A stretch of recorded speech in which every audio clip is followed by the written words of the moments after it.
Hello guys, good morning. સ્વાગત છે તમારા બધાનો મસ્ત મજાના એક નવા બ્લોગમાં. તો જો આપણે રેડી થઈ ગયા છીએ અને સિમ્પલ કપડાં જ પહેર્યા છે અને બેકઅપ કરીને એકદમ રેડી થઈ ગયા છે અને જવાનો ટાઈમ થઈ ગયો છે. અને આપણે ગમે ત્યાં જવાનું એટલે થોડુંક લેટ તો થઈ જ જાય. અને શ્રાવણ મહિનામાં કે છે ને ગ્રીન કલરની કાચની બંગડી પહેરી છે ને બહુ સારી. તો મેં આની ઉપર જો કાચની ગ્રીન કલરની બંગડી પહેરી છે, મને તો સારી લાગે છે. પાછળ જો અર્થુના એના અવાજ આવે છે. અર્થુ કેવો તૈયાર થયો છે ને તમને બતાવી દઉં. જુઓ, અર્થુ હીરો થયો છે. અર્થુ એવું કહે છે કે ન્યા થોડા કઈ મારા સાળા આવવાના છે. મેં કીધું પેલા તું વહુ ગોઈ પછી તારા સાળા થાય. તો અર્થુ જોવો એકદમ મસ્ત કપડાં પહેરીને તૈયાર થઈ ગયો છે. એને આ કપડાં પહેરવા નહોતા પણ પરાણે પહેરાવ્યા છે. હે ને અર્થુ? એને જીન્સ ટોપ પહેરવા હતા પણ મેં કીધું આ બધા લીધેલા છે ને એમનો એક વાર પહેરીને બધા છે ને પડ્યા રહે. એના કરતા જો પહેરત ક્યાંક યુઝ આવે. હા, અર્થુ એ જનોઈમાં કપડાં પહેરાતા ને એક જ વાર પહેર્યા છે અને હવે જો ટૂંકાઈ સેજ સેજ ફિટાઈ થવા માંડ્યા છે ને અર્થુ, એટલે કદાચ આ લાસ્ટ વાર જ છે. એક પહેલી વાર ઈન છેલ્લી વાર આ. હા, તે કાંઈ વાંધો નહીં. તો જો પૂજા અને ધવલય આવ્યા છે. કેમ છે પૂજા? બસ મજા છે. ધવલય જો સૂટ બૂટ પહેરીને તૈયાર થઈ ગયો છે. 4 વ્હીલ લઈને જવાની છે એટલે ધવલભાઈ હકાવશે અને અમે બધા બે જવું. મારા પપ્પા અને ભોલોભાઈ ઓલરેડી વહેલા વયા ગયા છે અને ભાભી રેડી થઈ ગયા છે. આ બાજુ આવો, ભાભીને ટોયલેટ આવે છે પાછળ. તો જો ભાભી તૈયાર થઈ ગયા છે. અર્થુનો અવાજ તમને પાછળ બધે આવશે અને મારા મમ્મી રેડી થઈ ગયા છે, ક્યાંક પાછળ છે. હવે નીકળી હાલો ઘરમાં. છેલ્લે અમે ખાલી આટલા જ રહ્યા છીએ હવે. તો જો વિવુ બેને આપણને મળી ગયા છે અને આ છાબની ટ્રે આપણે ઘરેથી લાવ્યા છે ને અહીંયા જો બધાને એક પકડાઈ દીધી કારણ કે અમે પકડી પકડીને થાકી ગયા છીએ. હાલો હાલો હવે. તો જો આપણે છે ને લોકેશન ઉપર પહોંચી ગયા છીએ અને મારી તમને એક વાત કહું. એક કાનમાં બુટ્ટી મેં આ કાનમાં પહેરી હતી ને આ કાનમાં હું પહેરતા જ ભૂલી ગઈ. અત્યારે હું વ્લોગમાં ચેક કરું છું. હવે જો આપણે અહીંયા વાલથી ઢાંકી દેવું અને આ સાઈડ જો બુટ્ટી પહેરી લીધી છે. ભાભી જો અહીંયા નેલ પોલિશ કરે છે અને અહીંયા જો બધી મારી બેન બધા જો પાછળ જાય છે. આ બધી જો મારા મામાના છોકરાની વહુ છે અને આ જો મારી ભાણકીઓ ને ભત્રીજ્યું છે. કેમ છે મામેરિયા? કેમ છે? તૈયાર થઈ ગયા છે ને મામેરિયા? કેમ છે કીધું વિશુ? આ બે જો સુરતના છે ને આપણે સેનવી જો અમદાવાદની. દીવ નજી નથી લાગતા. જો મામી કેમ છે? આ બધી જો મારી બેની છે. આ મામા ભાઈની બધી બેનું છે. આ એક મારા માસીની છે. આ બે મારા મામાની દીકરીઓ છે અને અમે બે છીએ. જો તો જો સાસુમાન કેમ છે? કેમ છે મીના કાકી? તો જો ચક્કુ બેન ને આશા કાકીને બધા તૈયાર થઈને બેસી ગયા છે. કેમ છે કાકી? મારા મમ્મીને જો સરોજભાઈ બધા બેઠા છે. વેલકમ ડ્રિંક આવી ગયું છે. દૂધ કોલ્ડ ડ્રિંક છે અને વેલકમ ડ્રિંકમાં જો આ કાચી કેરીનું જ્યુસ લાગે છે. જો નણંદ બા આવી ગયા છે તૈયાર. ફોટોશૂટમાં ગયા હતા એટલે ફોટા પડાવીને આવી ગયા છે. કેમ છે અંજુ? હવે અત્યારે હમણાં તૈયારીમાં કેવી મજા આવી?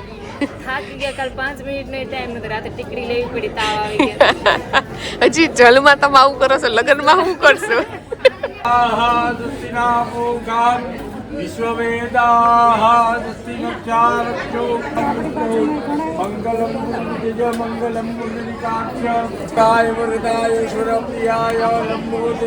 આગળ જો બધી વિધિ ચાલે છે પણ આપણને વ્લોગ લેવા જવાની ઈચ્છા નથી. અહીંયા બધી બેન વારે છે વાતુના વડા કરી છે ને એટલે જો આ વિવાન નહીં જો વાઈફાઈ કનેક્ટ થઈ ગયું.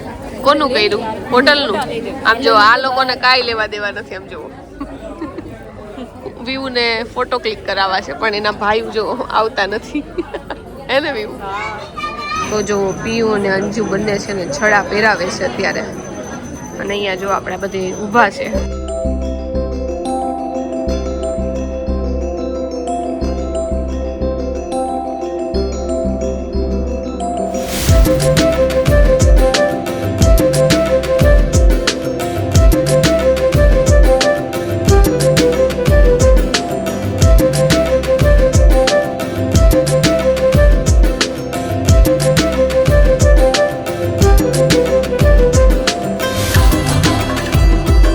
અમારા સૌથી મોટા બેન છે. જો એને મેચિંગ કર્યું છે, બીજા કોઈ મેચિંગ નથી કર્યું.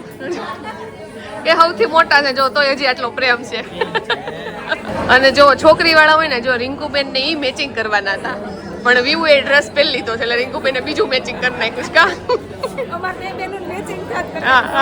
તો જો બધી છોકરીઓ ત્યાં રિંગ પહેરાવે છે એટલે ફૂલ ને બધું લઈને ઊભી રહી ગઈ છે અને અહીંયા જો બધા ઊભા રહી ગયા છે.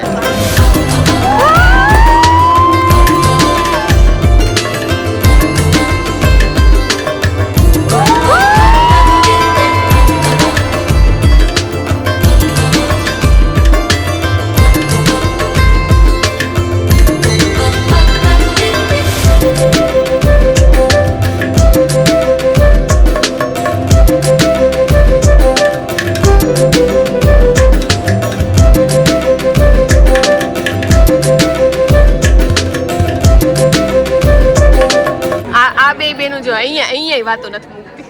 અહીંયા વાતો કરવા નથી બોલાવ્યા તમને. પણ અહીંયા નહીં યાર, તો મળી લેતા હોય તો. અને અહીંયા જો ફોટોશૂટ ચાલે છે તો રિંગ પહેરાવાઈ ગઈ છે બંનેને. કોંગ્રેચ્યુલેશન. તો આ બધા જો જેનિસભાઈ ના સાસરિયા વાળા છે અને આ તો જો કે આપણા વાળા છે, બે બાજુ વાળા છે, હગાઈ કરાવવા વાળા મેન છે. આ વરરાજાના ભાઈ જો તૈયાર થઈ ગયા છે. હવે આપણા બીજા વરરાજા છે વા હે ને. હવે આપણે કેટલી વાર છે કરણ? બસ તો પાક્કું પાક્કું. તો આપણે જો મંચાવ સૂપ લીધું છે, હરાભરા કબાબ લીધું છે અને વેજ ક્રિસ્પીની હજી જો લાઈન છે એટલે હમણાં વારો આવે એટલે લઈ લઈએ. ત્યાં સુધી સૂપ પી લઈએ અને મારું ફેવરિટ સૂપ મંચાવ સૂપ. તો જો મેં અને વિવુ વચ્ચે ડીશ લીધી છે. સલાડ લીધું છે, થોડાક રાઈસ લીધા છે, કેક છે, બાસુંદી છે, પનીરનું એક સબ્જી લીધી છે અને જો આપણે લીધા છે નાન. આજે વિવુ ખાય, આપણે નથી ખાવાના, આપણે ખાલી સલાડ ખાવાના છીએ અને સ્વીટ પીવાના છે. જો તો બહાર જો અહીંયા લોકેશન મસ્ત છે. અમે વિચાર્યું હતું કે બધા છે ને ફોટા પાડશું પણ ક્યાંય ફોટા પડાવવાનો ટાઈમ નથી રહ્યો. હવે આપણે જઈએ છીએ ઘરે કારણ કે અમારા ઘરે બધા ગેસ્ટ છે ને ચા પાણી પીવા આવે છે. એટલે જો ભાભીને અમે બધા ઘરે પહેલા જઈને બધી તૈયારી કરી રાખી. તો જો આપણે કંકુ પગલા ઘરે છે ને બધી તૈયારી થઈ ગઈ છે. જો આપણે ભાભીનું નામ છે વૈદેહી અને ડેકોરેશન બતાવી દઉં. જો આ રીતનું ડેકોરેશન કર્યું છે મસ્તનું.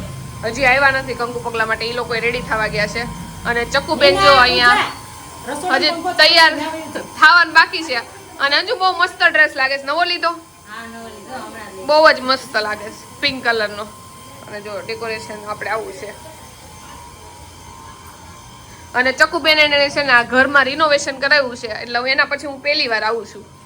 જો તો જો મસ્ત કંકુ પગલામાં દેવા માટે મસ્ત ડ્રેસ લીધો છે. બધા ત્રિંગબેન બ્રેસલેટ અને જો આ બ્રેસલેટ છે અને બધાય ઉપર બેસવા વહી ગયા છે કારણ કે નીચે છે ને પંખો નથી થતો. આ બધું ડેકોરેશન કર્યું છે ને એટલે અમે ઉપર જ જઈશ પાણી પીને. કા હાલો, અમારા કાકા બે ઉપર નીચે રહે છે. એક કાકા નીચે રહે છે, એક કાકા ઉપર રહે છે એટલે અમે જઈએ છીએ. અને રિંકુબેને જો કપડાં ચેન્જ કરી નાખ્યા છે અને હાલો આપણે ઉપર જઈએ. તો જો અત્યારે કંકુ પગલા માટે વૈદેહી આવી ગઈ છે. તેડવા માટે ગયા હતા ને જો બધા એને ફોટોગ્રાફરને ફોટા પાડવા હોય, મારે બ્લોગ લેવો હોય, જો બધા અહીંયા બેસી ગયા છે. તો બધા બેનું ને ભાભી ને બધા અહીંયા બેસી ગયા છે. ત્યારે આપણે ખાઈએ છીએ જાંબુના આઈસ્ક્રીમ ના બધા જો લઈ લીધું છે. કંકુ પગલા થઈ ગયા છે ને હવે આઈસ્ક્રીમ ની ધબધબાટી બોલાવે. બસ ખાવાનું જ કામ કરવાનું છે, એમને પાડા જેવા નથી. હા હવારથી તો જમવામાં જો ભાખરી છે, રીંગણા બટેકાનું શાક છે, લાપસી છે, છાશ છે, દૂધ છે, મરચા છે અને બધા જો જમવા માટે અહીંયા બેસી ગયા છે. બધા અત્યાર સુધી વાતો કરતા હતા ને અહીંયા જો અંદર રસોઈ થાય છે બધી અને અહીંયા આમ જમવા બેસી ગયા છે ને અહીંયા બધા જો જેન્ટ્સ બેઠા છે. તો જો અત્યારે મારા કાકા ને કાકી ને ભાભુ બધા બેસવા આવ્યા છે એટલે અમે બધા બેઠા છીએ. તો મારા આ બાબુ છે ને એનું મારા મમ્મી એવું કહેશે કે મારા બા એવું કહેતા હતા કે મારા બાપુજી છે ને એને કેટલી છોકરી એ વખતે જોઈને મારા બાબુને પસંદ કર્યા. ચપાઈ બા મને વાત કરતા એ કે ભાનુ દિલીપ જ્યાં જાવ ને એ કે બાપુ મોટા બા કે ન્યા મેળનો દિલીપ એટલી છોકરી જોઈને અંત્યા બાપુ પાછી જો બધા વાતો એ ચડ્યા છે. જો સિંગદાણા ની ખાવું આમાં હું જોઈ ગયા તમે બાબુને પાસ કે બાબુ નબળા થોડા છે કા મમ્મી? કેવા છે જો એક કાટ લાગે ને બે. હા મારા બાપુજી છે ને એની હાથી બધું હરખું છે.